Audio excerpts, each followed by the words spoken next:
नमस्कार, मैं Dhananjay Kumar the public India में आपका स्वागत है। बिहार में चुनाव की घोषणा आज और कल में होने ही वाली है। चुनाव आयोग के आयुक्त जो है पटना आए थे, अलग-अलग राजनीतिक पार्टियों के साथ मीटिंग की, उनको सुना और चूँकि 22 नवंबर के पहले चुनाव प्रक्रिया पूरी हो जानी चाहिए, 22 या 23 तारीख तक सरकार का या कहिए कि विधानसभा का गठन हो जाना ज़रूरी है। और तमाम पार्टियाँ क्योंकि यहाँ किसी एक पार्टी का वर्चस्व है नहीं बिहार में। कोई एक पार्टी नहीं कह सकती कि मेरा सिक्का चल रहा है। कई लोग कह रहे हैं कि फलाने पार्टी की हिम्मत है तो अकेले लड़के दिखाए, तो ये हिम्मत किसी पार्टी के पास नहीं है। न दुनिया की सबसे बड़ी पार्टी बीजेपी के पास ये हिम्मत है, न कांग्रेस के पास, न आरजेडी के पास, न नीतीश कुमार के पास। बाकी तो छोटी-छोटी पार्टियाँ हैं। 4 प्रमुख पार्टियाँ यही हैं, बीजेपी, कांग्रेस, जनता दल यू और आरजेडी। एक 5वीं पार्टी के तौर पे आप ले सकते हैं माले को। हालाँकि उसकी चर्चा बेहद कम होती है मीडिया में। सबसे ज़्यादा चर्चा होती है प्रशांत किशोर की, मीडिया में ख़ास करके, लेकिन प्रशांत किशोर ज़मीन पे नहीं दिखाई पड़ रहा है। ज़मीन पे 2 ही दल या कहिए 2 गठबंधन दिखाई पड़ रहा है, एक एनडीए है और एक महागठबंधन है। और दोनों गठबंधन सीटों की फाइनलाइज़ेशन में लगे हुए हैं। जल्दी से जल्दी सीटों को फाइनल कर दिया जाए। हालाँकि अभी दोनों गठबंधन में खींचतान चल रही है, महागठबंधन में भी और एनडीए में भी। कौन कितनी सीटों पे लड़ेगा, ये अब तक तय नहीं हो पाया है और तमाम गठबंधनों के बीच, तमाम घटक दलों के बीच खींचतान चल रही है। सब अपनी-अपनी तैयारी कर रहा है। घात-प्रतिघात सब चल रहा है और इसके बीच देखिए एक सबसे जो महत्वपूर्ण बात है जो आपके साथ शेयर करना चाहता हूँ। बीजेपी का जो बेस है, बीजेपी का बेस है हिंदू-मुसलमान, नफ़रत, लेकिन बिहार में न हिंदू-मुसलमान काम कर रहा है, न कुछ और काम कर रहा है। मैं बार-बार आपको बताता रहा हूँ। घुसपैठिया भी फ्लॉप हो गया है। एसआईआर ने भी कुछ ला कर के दिया नहीं। कल हमने बताया था कि किस तरह से 6000 महिलाओं को घुसपैठिया बताया है। वो महिलाएँ नेपाल की है, जो शादी करके हिंदुस्तान आई। वो रोज़गार ढूँढने हिंदुस्तान नहीं आई और बिहार और नेपाल के बीच बेटी-रोटी का संबंध है, ये सबको पता है। शायद मोदी जी को पता ना हो, ज्ञानेश कुमार गुप्ता जी को पता ना हो। लेकिन जो बिहार के लोग हैं, उनको पता है, जो नेपाल के लोग हैं, उनको भी पता है और वो घुसपैठिया कहना जो है, अपमान है बिहार और नेपाल के रिश्ते का। बीजेपी कुछ भी कर सकती है। नतीजा है कि बीजेपी ने नया खेल ये किया है कि जो कोर इश्यू है एक तरह से कहिए आरजेडी और कांग्रेस का, शिक्षा, स्वास्थ्य, विकास, नरेंद्र मोदी को भी उस पर आना पड़ा है। बिहार में इन दिनों जो है, बड़े पैमाने पर घोषणाएँ हो रही हैं। पैसे बाँटे जा रहे हैं, अकाउंट में डायरेक्ट पैसे आ रहे हैं, तरह-तरह की सहूलियतें दी जा रही हैं। नीतीश कुमार तो कर ही रहे थे, अब बीजेपी भी वही कर रही है, प्रधानमंत्री भी वही कर रहा है, रोज़ कुछ न कुछ घोषणाएँ कर रहा है। आज 4000 करोड़, आज 200 करोड़, आज 500 करोड़ और एक तरह से कहा जा रहा है कि पैसे से खरीदने की कोशिश की जा रही है वोट। लेकिन ये भी जो है, ये मैं एक तरह से मानता हूँ कि ये बीजेपी की हार है। बीजेपी अपना नैरेटिव गढ़ नहीं पा रही। बीजेपी का जो कोर नैरेटिव होता है, कोर बेस होता है, एजेंडा होता है हिंदू-मुसलमान, वो नहीं चल पा रहा है। घुसपैठिया नहीं चला। इसलिए देखिए प्रधानमंत्री ने कल भी जो है 62,000 करोड़ रुपए से अधिक की विभिन्न युवा केंद्रित पहलों का शनिवार को अनावरण किया। मोदी ने 60,000 करोड़ रुपए के निवेश के साथ एक केंद्र प्रायोजित योजना पीएम सेतु, प्रधानमंत्री कौशल विकास एवं रोजगार योजना, योग्यता परिवर्तन उन्नत आईटीआई, आईटीआई, आईआईटी नहीं, आईटीआई ये आमतौर पे 10वीं 12वीं करके ये करते हैं बच्चे कोर्स। इस योजना में 1000 सरकारी औद्योगिक संस्थानों यानी आईटीआई आईटीआई बिहार में भरे हुए हैं, प्राइवेट भी भरे हुए हैं, को हब एंड स्पोक मॉडल में उन्नत करने की परिकल्पना की गई है। 200 हब आईआईटी और 800 स्पोक। अब कहेंगे हब क्या है, स्पोक क्या है, तो वो भी मैं थोड़ा सा बता दूं। हब जो है वो सेंटर होगा, और जो सभी स्पोक यानी छोटे और सहायक स्थानों को आपस में जोड़ेगा। उसकी तुलना यहाँ की है कि साइकिल के पहिए की तरह एक पहिया है और उसमें कई सारे तारे होती है, जो रॉड होते हैं पतले पतले, उससे जुड़ा होता है। उसी तरह से हब और स्पोक, उसको स्पोक भी कहते हैं अंग्रेजी में, इन तारों को उससे जुड़ा होगा। और उसके बाद दरभंगा और पटना में आईटीआई पर विशेष ध्यान दिया जाएगा। और कहा गया कि कार्यक्रम का विशेष बल बिहार में परिवर्तनकारी परियोजनाओं पर होगा, जो राज्य के समृद्ध विरासत और युवा जनसांख्यिकी को प्रतिबिंबित करेगा। भारी भारी शब्द, भारी भारी भाषा। उसके अलावा देखिए कि मोदी ने बिहार की संशोधित मुख्यमंत्री निश्चय स्वयं सहायता भत्ता योजना की भी शुरुआत की, जिसके तहत हर साल लगभग 5 लाख स्नातकों को 2 साल तक 1-1 लाख रुपए का मासिक भत्ता मिलेगा और मुफ्त कौशल प्रशिक्षण भी मिलेगा। इसके अलावा बिहार स्टूडेंट क्रेडिट कार्ड योजना की भी शुरुआत की गई, जिसके तहत 4 लाख रुपए तक का मुफ्त ब्याज मुक्त शिक्षा ऋण उपलब्ध कराया जाएगा। मतलब वो ऋण लीजिए, उस पर ब्याज नहीं लगेगा। और इस योजना के तहत 3,92 लाख से अधिक छात्र पहले ही 7,880 करोड़ रुपए से अधिक का ऋण प्राप्त कर चुके हैं। बयान के मुताबिक मोदी ने राज्य में युवा सशक्तिकरण को और मजबूत करने के लिए बिहार युवा आयोग का औपचारिक उद्घाटन किया, जो 18 से 45 वर्ष की आयु के लोगों के लिए एक वैधानिक आयोग है। और इसका उद्देश्य राज्य की युवा आबादी की क्षमता का उपयोग करना है। अब वो कैसे उपयोग करेंगे, इस पर कहीं कोई चर्चा नहीं। इसके पहले आपको पता है कि 75 लाख महिलाओं को उद्यम के लिए यानी रोजगार करने के लिए 10-10 हजार रुपए बांटे गए।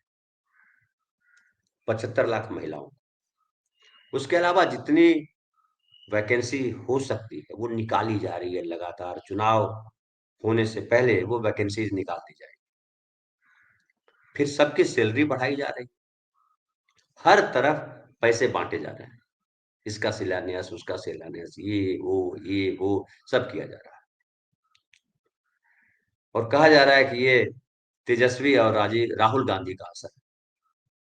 राहुल गांधी और तेजस्वी की सबसे बड़ी सफलता यही है कि बिहार को हिंदू मुसलमान पर जाने नहीं दिया। नतीजा है कि बीजेपी को लौट करके विकास, पैसे, इस पर आना पड़ा है। लेकिन एक सबसे गहरा सवाल ये है कि चुनाव के समय ये क्यों? क्या वोट पाने के लिए? दूसरा सवाल ये है कि क्या सच में मोदी सरकार बिहार के युवाओं की तरक्की चाहती? बिहार में सबसे ज्यादा पलायन सवाल है, सबसे बड़ा सवाल है पलायन। और बीजेपी के जो राज्य हैं दूसरे, उन राज्यों में बिहारियों के साथ दुर्व्यवहार किया जाता है, बिहार को बदनाम किया जाता है, बिहारियों को गाली दी जाती है। और कहा जा रहा है, देखिए मीडिया में प्रचारित हो रहा है कि 2.5 करोड़ से ज्यादा बिहारी अलग अलग स्टेट्स में काम करते हैं।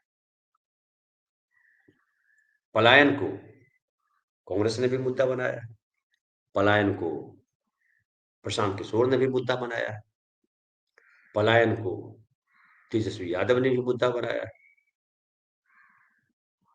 तमाम पार्टियां पलायन को लेकर के चिंतित है, लेकिन पलायन रुकेगा कैसे? पलायन, किस तरीके के पलायन को रोकना चाहते हैं, इस पर कहीं किसी की दृष्टि दिखाई नहीं पड़ती। पलायन एक जो है प्रक्रिया है। पलायन क्यों करते हैं लोग? पलायन केवल रोजगार के लिए नहीं करते, पलायन बेहतर शिक्षा के लिए भी करते हैं, पलायन बेहतर जीवन स्तर के लिए भी चाहते करते हैं। आप याद कीजिए कि कई बार बताया जा चुका है कि हर साल लगभग 2 लाख लोग भारत की नागरिकता छोड़ते हैं और यूरोपियन कंट्रीज अमेरिका की नागरिकता ग्रहण करते हैं। क्यों? बेहतर लाइफ के लिए। हिंदुस्तान में कहा जाता है कि कोई भी डिपार्टमेंट, कोई भी जगह नहीं है नौकरी मिलने के बाद जहां वर्क प्रेशर नहीं है। कोई जगह नहीं है जहां आम सामान्य आदमी को सामान्य तरीके से जीने के लिए भी कई तरीकों के दबावों से गुजरना पड़ता है। वो घर में रहे, वो ऑफिस में रहे, वो सड़कों पर चले, हर जगह दबाव है। दबाव है रिश्वत का, दबाव है वर्क प्रेशर का, दबाव है जातियों का, दबाव है धर्म का, दबाव है गुंडागर्दी का। नतीजा है कि 2 लाख से ज्यादा लोग हर साल विदेश जाते हैं, देश भारत की नागरिकता छोड़ करके जाते हैं। बिहार के लोग भी जाते हैं, बिहार से बाहर जाते हैं, हर प्रदेश के लोग जाते हैं। पंजाब के लोग आधे से ज्यादा पंजाबी रहते हैं विदेशों में। कनाडा में कहा जाता है कि कनाडा में दूसरी भाषा जो है पंजाबी है, और अगर कनाडा में आप जाएं और ग्रामीण इलाकों में जाएं जहाँ खेती होती है, तो बिना पंजाबी बोले आपका गुजारा नहीं। इतनी भारी संख्या में पंजाबी।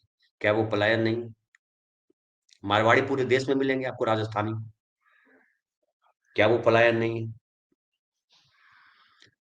गुजराती भरे मिलेंगे आपको मुंबई में। गुजरात से कम 20 से 22 ट्रेनें डेली आती है मुंबई। क्या वो पलायन नहीं है? तो पलायन एक समस्या पूरे देश में है, पूरी दुनिया में है। बेहतर की तलाश में इंसान इधर से उधर जाता है। लेकिन बिहार की स्थिति थोड़ी अलग है, और उसकी वजह है कि बिहार को बिहार के नेताओं ने भी और केंद्र ने भी हमेशा दोयम दर्जे पर रखा। सड़कों का बन जाना विकास नहीं है।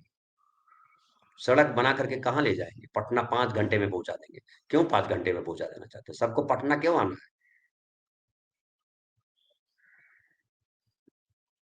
चंपारण में रह क्यों नहीं वो व्यवस्था हो सकती है? बेहतर कॉलेज, बेहतर जॉब चंपारण में क्यों नहीं दे सकते? क्यों सबको पटना आना है? और पटना से फिर सबको दिल्ली क्यों जाना है? दिल्ली से सबको जो है मुंबई क्यों जाना है? मुंबई से सबको अमेरिका क्यों जाना है? ये पलायन पे सवाल है। लेकिन जो लघु कुटीर उद्योग, बिहार की सबसे बड़ी तरक्की होती है कि अगर वाकई चाहते नरेंद्र मोदी, कोई विजन होता, आप देख लीजिए पैसे बांटे जा रहे हैं, चाहे नीतीश कुमार बांटे, चाहे नरेंद्र मोदी बांटे, पैसे बांटे जा रहे हैं, लेकिन कोई विजन नहीं है। जो स्किल डेवलपमेंट किया जा रहा है, स्किल डेवलपमेंट होके होगा क्या? कितनी नौकरियां आपके पास है? जो आईटीआई से ट्रेंड युवक निकलेंगे लाखों, वो करेंगे क्या? इस पे कोई दृष्टि नहीं। जो 4 लाख ले दे करके पढ़ाई करेंगे, अब 4 लाख में कितनी पढ़ाई होगी आप जान लीजिए। आप हैं कोई हायर एजुकेशन आजकल एमबीए, हायर एजुकेशन आजकल आईआईएम से एमबीए कर रहे हैं लोग, या दूसरी जगह से एमबीए कर रहे हैं, या इंजीनियरिंग कर रहे हैं, मास्टर डिग्री ले रहे हैं। हायर एजुकेशन के बिना जॉब नहीं मिलता है, और ये आईटीआई वाले को जॉब दे रहा है। नेताओं को तो जॉब मिल जाता है, 5वीं क्लास पास नहीं हो तो भी मंत्री हो सकता है। लेकिन क्या सामान्य ग्रेजुएट विद्यार्थी को नौकरी मिलेगी? देश में मिलती है नौकरी? ये सबसे बड़ा सवाल है। और ये विजन रेसलेस, उसकी जगह अगर किया जाता, बिहार के अगर संदर्भ में बात करूं, स्मॉल स्केल इंडस्ट्री को बढ़ावा दिया जाता बिहार में, जो नहीं दिया जा रहा है। मंत्री तो बनाए गए मांझी जी, लेकिन स्मॉल स्केल इंडस्ट्री पर क्या काम हुआ है? अगर पिछले 11 साल की बात करें नरेंद्र मोदी सरकार की, तो बिहार में स्मॉल स्केल इंडस्ट्री के तौर पे क्या काम किया है? नरेंद्र मोदी से सवाल कीजिए, कोई जवाब नहीं है। फूड प्रोसेसिंग बिहार के लिए सबसे महत्वपूर्ण इंडस्ट्री हो सकती थी, क्योंकि ये एग्रीकल्चरल लैंड है बिहार। मखाना भेज दिया विदेश। शिवराज सिंह चौहान का आ रहा है वीडियो, वो बोल रहे हैं ट्विटर पे, मखाना का विदेश। अरे मखाना आपसे 25 साल पहले से, 40 साल पहले से मखाना विदेश जा रहा है। आपको नहीं जानकारी है तो झूठ मत बोलिए। मखाना आज नहीं जा रहा है विदेश। आप जाइए मधुबनी के लोगों से पूछिए। मधुबनी पेंटिंग और मधुबनी मखाना जो है वो पूरे वर्ल्ड में फेमस है। वो नरेंद्र मोदी जी ने फेमस नहीं किया है। लेकिन ये मीडिया जो है, कटर मीडिया और ये नेता दिन रात तो झूठ बोलने के अलावा कोई काम नहीं करते। बिहार के लिए हर ब्लॉक लेवल पे फूड प्रोसेसिंग यूनिट लगाए जाना चाहिए। सड़कें बनाओ मत बनाओ, फूड प्रोसेसिंग यूनिट लगाओ, ताकि जो चाहे सब्जी हो, चाहे अनाज हो, चाहे कैश क्रॉप हो, जो भी हो उसका उत्पादन किसान करे और उसको डिब्बा बंद करके, पैकेट बंद करके बिहार में, बिहार के बाहर सप्लाई किया जाए। जबकि हकीकत ये है कि बिहार में मछली आती है आंध्र प्रदेश से, अंडा आता है झारखंड से। मामूली-मामूली चीज़ें बिहार में बाहर से आती हैं, जो यहाँ की जा सकती थी। सरकार का बड़ा बजट भी है, लेकिन उन बजटों का होता क्या है, कौन कहाँ इंडस्ट्री कर रहा है, कुछ पता नहीं, कोई डेटा नहीं मिलेगा आपको। खाली अखबार देखिए, रंगा मिलेगा आपको, ये शिलान्यास हुआ, ये उद्घाटन हुआ, ये तमाम हुआ। तो लघु कुटीर उद्योग, फूड प्रोसेसिंग यूनिट्स खड़े किए जाने की ज़रूरत थी, जिस पे 11 साल में नरेंद्र मोदी ने ज़ीरो ध्यान दिया। और अब जब खैरात लगी बँटने, चूँकि दिख गया है कि यहाँ जीत आसान नहीं है। हिंदू मुसलमान नहीं चल रहा है, राष्ट्रवाद नहीं चल रहा, हिंदू राष्ट्र नहीं चल रहा। नतीजा है कि आप पैसे बाँट रहे हैं, कि पैसे देकर के खरीद लिया जाए। लेकिन क्या बिहार के लोग कुछ हज़ार रुपए लेकर के एनडीए सरकार को वोट करेंगे? ये सबसे बड़ा सवाल है। या बिहार के युवाओं को रोज़गार चाहिए अपने प्रदेश के भीतर, फूड प्रोसेसिंग यूनिट लगाइए, एजुकेशनल हब बनाइए, लघु कुटीर उद्योग का ज़्यादा से ज़्यादा विस्तार कीजिए। यहाँ हज़ारों एकड़ लैंड में इंडस्ट्री लगाने की ज़रूरत है नहीं, ज़मीन नहीं है यहाँ, लोगों के रहने के लिए ज़मीन नहीं, खेती की ज़मीन है सब। और उसको आप सीमेंट इंडस्ट्री लगा रहे हैं, वहाँ आप फलाना इंडस्ट्री लगा रहे हैं, कोई नहीं चलने वाला है। ये खाली ज़मीनों की बंदरबांट हो रही है, अडानी को बाँटी जा रही है।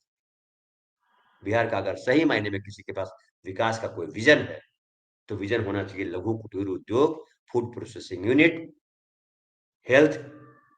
आप बड़े-बड़े अस्पताल, बढ़िया सरकारी अस्पताल बनाइए। बिहार के लोग सबसे ज़्यादा इलाज कराने के लिए दूसरी जगहों पे जाते हैं। प्राइवेट अस्पतालों को लाकर के क्या फ़ायदा है? आप जो सड़कें बनवा रहे हैं, हज़ारों किलोमीटर, 6 लेन, 4 लेन, 4 गाड़ी चली जा रही है, क्यों बना रहे हो? क्यों पैसे बर्बाद कर रहे हैं? उसकी जगह आप बनाइए ना हॉस्पिटल बड़े। हर डिस्ट्रिक्ट में बड़े हॉस्पिटल बना दीजिए। लेकिन इस पर कोई काम नहीं हो रहा। इस पर काम करने की ज़रूरत है। तो मोदी जी जो पैसे बाँट रहे हैं, जो लगातार मीडिया कर रहा है, यहाँ उद्घाटन, यहाँ शिलान्यास, यहाँ फलाना, ये पैसे, वो पैसे, नीतीश कुमार भी वही कर रहा है। क्या इससे वोट मिलेगा? क्या लड़ाई आसान हो जाएगी? मुझे नहीं दिखाई पड़ता है। फिलहाल इतना ही, बहुत-बहुत धन्यवाद। कल फिर बात करेंगे किसी नए विषय पर।